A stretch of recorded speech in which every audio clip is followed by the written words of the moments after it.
Welcome to CWC's Daily Devotion as we explore Core 43, Knowing God's Will. Today we're going to be exploring Acts chapters 17 and 18, following Paul along on his second missionary journey. But first, I think we need to address the elephant in the room, the lingering question that maybe some of us ask once in a lifetime or every day. What is God's will for my life? And I want to suggest that the answer is so simple and so short that you may not believe it at first, but once I tell you, hear me out because I have a good explanation. God's will for your life is action. See, my wife and I, when we really began our journey of following Jesus, we were so excited and so energetic, and we were wondering, what is God's big picture for our lives? What does He want from us? Where is He calling us to? And as we began to explore what some of our friends and family were doing, we discovered there was a couple of our closer friends that had decided to join the mission field, and one went to South America, one went to Southeast Asia, and another to Turkey, where he was doing some really wild stuff, equipping teams that would go out and minister to Muslim communities. And it was so dangerous, and we had so much respect for these people. And we were at a place where we felt maybe that's what He's calling us to.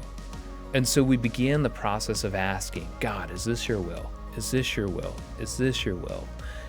And we'd go to friends and we'd talk to pastors and we would dream about what it would mean to be missionaries. All while the whole time just continuing to be faithful in the little things that He had put before us, the serving opportunities and engaging in community. And eventually the answer would come back to us. And it didn't sound as much like a no as it did a couple in the church coming to us and asking us, hey, we're looking to start a new ministry, and we're wondering if Michelle and you would be interested in joining this as we launch it.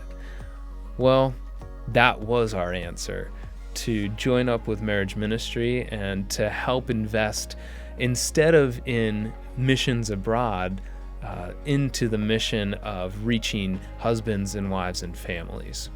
And we felt so confident in that decision, we really knew that it was God's will for us.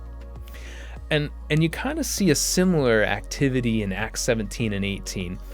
This is Paul's second missionary journey. It happens over the course of 2 years. And what astounds me is that never once did Paul stop and ask, God, what is your will? Instead, what you see is that he creates a plan and he acts on the plan, that he's faithful to his plan and to the little steps that he had outlined. And that plan was very simple. It wasn't complicated. He would go to a region, look for a synagogue. He would present the gospel to the Jews there and reason with them in the synagogue. And if they accepted it, then he was in, because he could then train and equip and mobilize that Jewish group to then reach the Gentiles. If the Jews wanted nothing to do with it, then he would move past them and he'd go directly to the Gentiles himself and he would share the gospel. Until he got to a point where he felt like the church was established and he would move on, or if there was persecution. And here's where you see direct involvement of God's will in Paul's life through a community of believers. So the only times that people convinced Paul to move on was when he was undergoing persecution. And that happened a couple of times in this story in 17 and 18. And what this afforded him was the people, the community of believers around him, could see the danger. They had a desire to protect him. They could lend their expertise to him, knowing the political flow of things, knowing how to get out of the city safely, and they offered him their perspective. And that's similar to what Michelle and I experienced when Dave and Tab had come to us and they offered their perspective, their expertise, and their vision and perspective for what our future could be. And there was really only one time in this whole 2-year journey where we see God directly intervene in Paul's life. And that was in Acts 18, and really what was going on was he was in Corinth, and things were getting a little rough, and he was probably going to get beat up. However, God comes to him at night in 18:9 and just basically says to him, hey, stay the course, stay here in Corinth, continue preaching. I'm going to keep good care of you. I'm going to watch over you.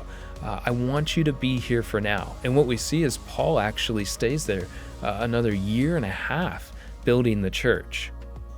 And then there's only one time that Paul ever mentions God's will in this entire 2-year period. And that was when he was getting ready to leave the church of Ephesus. And the leaders of the church, the members of the church, had come to Paul and said, hey, are you ever coming back? Are you going to visit us again? And his response, I'll come back if it's God's will. But what you don't see is Paul wondering, God, what is your will for me today? What is your will for me this next year? What is your will? At least that's not what the author presents us. Instead, what we see is Paul put a plan in action, and he continually took steps forward. He was faithful to the plan. He was faithful to taking action. And I think that so many of us get paralyzed by the desire of knowing God's will that we fail to act. See, Christianity it's a faith of action. We are called to be followers of Jesus, not to stand with him. We're called to follow him. That implies that there's movement, that there's action. That implies daily that we need to seek after him as he's leading us forward. And, I think, again, if you're wondering what God's will is, I think it's really simple. We make it too complicated. My question to you would be, what is the best thing that you know to do right now? And ask people around you and expect that God's going to speak directly to your heart and tell you what to be doing. I want to leave this final charge with you that comes from James, because I feel James just captures it so well. If you really combine 2 different verses of his, chapter 1, verse 22, he talks so fervently about don't just hear scripture, do it, take action. And in 4:17, if you know a good thing to do and you don't do it, then you've sinned. So if you put those things together, God's will can be summed up so simply to say, if you know a good thing to do, then take action. And I just challenge you to honor God with your day to day and trust that he will direct the path of your life.